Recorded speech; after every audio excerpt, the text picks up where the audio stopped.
Carry On 2024 is an action film. What this is about seems very intriguing.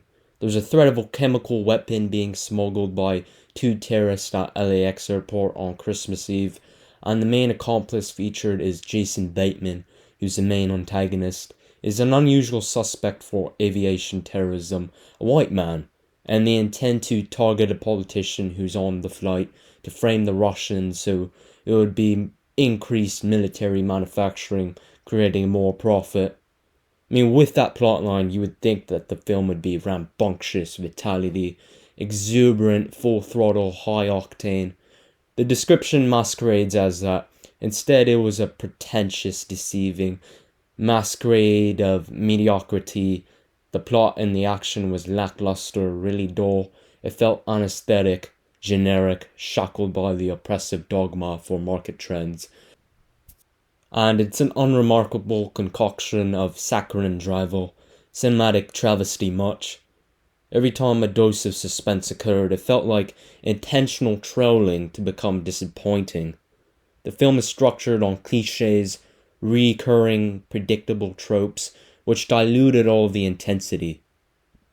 The plot is fixated on having Ethan progress in a successful nature for the forced, predictable romance.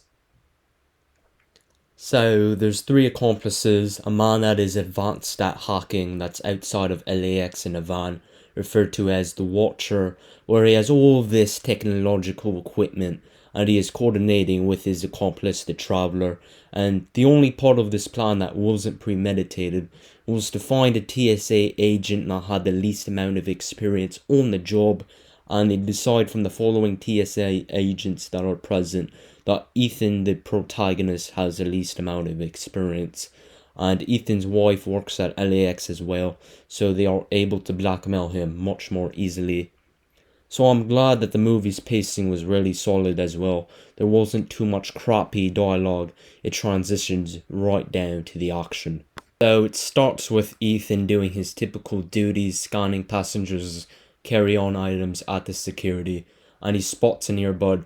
Then he receives a text message instructing him to put the earbud in. If Ethan reports the situation and has authorities involved, his wife will die. And that establishes the whole plot of the movie. Ethan is coerced to clear the mysterious package, which is the chemical weapon which is being carried by this gay guy, Theo, through the carry-on baggage scanner, who is really contemplating the situation. He's really mentally unstable, and he's scared shitless, especially when his boyfriend has his hands tied in the back of the Watcher's van. Travelers. Is this because I'm Muslim? Is this because I'm black? Is this because... Reporting late to board. Well, in that case, have a law enforcement officer run your boarding pass while I search.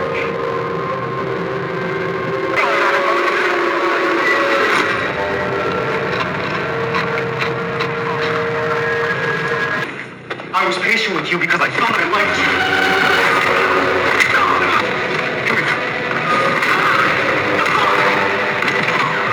People tell you who they are long before they open up their mouths.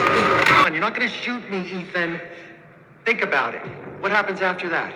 I can disarm this thing in a minute 30, and I know what I'm doing. Do you? Or maybe your explosives disposal unit can get there in time? I doubt it. Would you rather kill 250 people on a plane or 5,000 in an airport? Well, on Christmas Eve, it's probably closer to 10,000, actually. It's the thing with numbers. They all get larger. Okay, go. No, you go. You go to the case, and I'll walk you through how to turn off that timer, okay? But don't talk to anybody. Open up that mouth, I close mine. What? And the planes are ordered to be grounded after the police department put two and two together when Ethan aborts an emergency call in dramatic fashion to allow for a plane scene in this film. Ethan contacts the LAPD to allow for the plane to take off, and he does some immutable persuading, and he climbs into the cargo hold where the bomb is located, huge bollocks on the man, sweat saturating on his trousers. Now, the only unrealistic part of this is that when the plane takes off, he opens up a hatch on the interior cabin of the plane that leads to the cargo hold, obviously which there aren't any hatches that access the cargo hold on a normal commercial aircraft.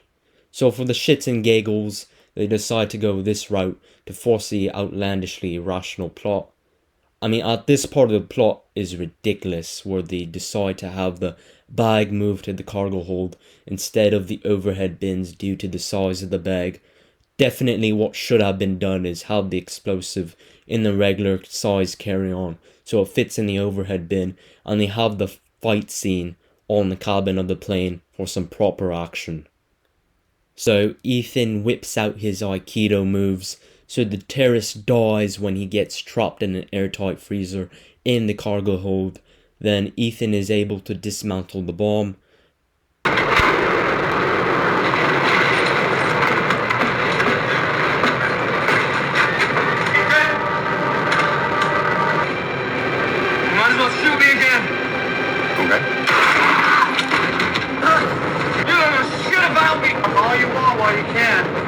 Die with everyone else on this plane. I don't even have to shoot you again.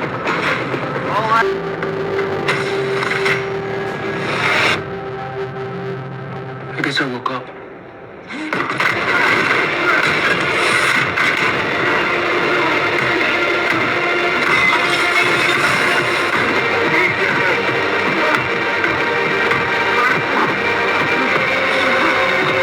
So the plot was infested with regurgitations of banalities. You get pissed after watching this, after seeing all the potential that they had, but it was decided that tyrannical romance gets propelled with compulsion instead.